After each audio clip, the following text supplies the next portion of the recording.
이분께 도침 치료를 수차례 진행했더니 우측 이명은 호전되셨고 좌측 이명도 개선되셨습니다. 혹시 귀에서 계속 소리가 나서 불편하신가요? 이명 때문에 고생하시는 분들이 참 많습니다. 이명 증상이 길어지면 일상생활도 힘들어질 수 있는데요.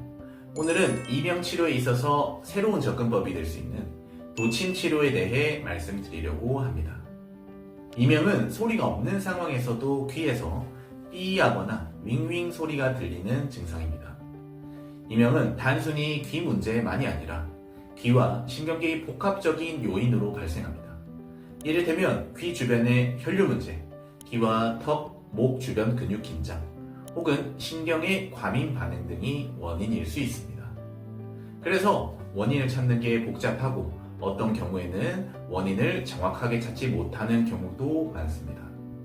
이명은 원인도 다양하고 사람마다 증상이 다르게 나타나서 치료가 쉽지는 않습니다. 병원에서는 주로 혈관 악장제나 항우울제와 같은 약물 치료, 소리 치료, 심리 치료 등을 통해서 증상 완화를 돕고 있는데요. 하지만 이런 방법들로는 이명을 완전히 해결하기가 어려운 경우가 많습니다. 특히 이명으로 인한 스트레스가 지속되면 불면증, 우울증으로 이어지는 경우도 있어서 악순환이 생길 수 있습니다. 이럴 때 새로운 접근법으로 도침 치료가 도움이 될 수 있습니다. 도침 치료는 일반 침보다 더 깊이 있는 조직까지 접근해서 근육과 조직의 유착을 풀어주는 치료법입니다. 도침은 단순히 표면만 자극하는 것이 아니라 귀와 관련된 깊은 조직까지 자극해서 혈류 개선, 신경 안정, 근육 긴장 완화 등 여러 가지 효과를 기대할 수 있습니다. 그럼 이제 도침 치료가 왜 이명에 효과적인지 세 가지 이유로 설명드리겠습니다. 첫 번째로 도침은 귀와 목 주변 긴장된 근육을 풀어주는 효과가 있습니다. 귀와 목 주변이 긴장되면 이명 증상이 악화될 수 있는데 도침 치료로 귀와 턱, 목 근육을 깊이 자극해서 긴장을 완화시킵니다. 특히 턱 주변이 많이 긴장되어 있는 경우가 있는데 이 부위가 풀리면서 신경 자극이 줄어들어서 이명 증상을 덜 느낄 수 있습니다. 두 번째는 신경 안정 효과입니다.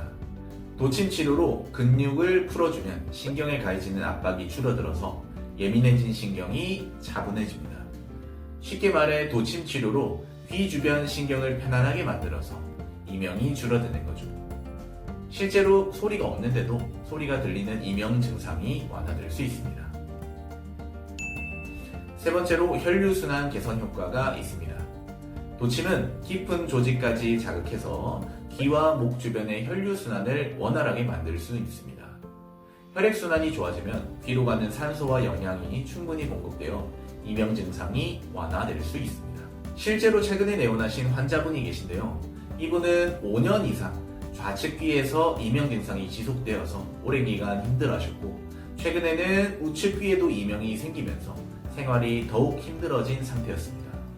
이분께 도침 치료를 수차례 진행했더니 우측 이명은 80% 정도 호전되셨고 좌측 이명도 20%가량 개선되셨습니다. 환자마다 효과는 다를 수 있지만 도침 치료가 이렇게 이명에 긍정적인 영향을 줄 수 있습니다. 도침 치료는 주로 주에 2, 3회 정도 진행됩니다. 이명은 원인이 복잡하므로 10회 정도 치료로 30%의 개선을 목표로 치료를 시작하게 됩니다. 물론 환자에 따라 그 개선 정도가 30%를 넘을 수도 있고 넘지 않을 수도 있습니다. 시술할 때 통증은 일반 침보다 조금은 있지만은 주사 맞을 때보다는 통증이 훨씬 덜해서 그렇게 아프지는 않습니다. 치료 후에는 오히려 귀와 목이 시원해지면서 편안하다라고 하시는 분들이 많습니다. 이명으로 인해 일상생활에 큰 불편함을 겪고 계신가요? 도침 치료가 이명 증상 완화의 새로운 접근법이 될 수 있습니다. 하지만 이명은 원인이 다양하기 때문에 본인에게 맞는 치료를 받는 것이 가장 중요합니다. 오늘 영상이 이명 환자분들께 조금이나마 도움이 되길 바라며 더 궁금한 점이 있으시면 댓글로 남겨주세요. 제가 직접 답변 드리겠습니다. 그럼 다음 시간에 더욱 유익한 정보로 찾아뵙겠습니다.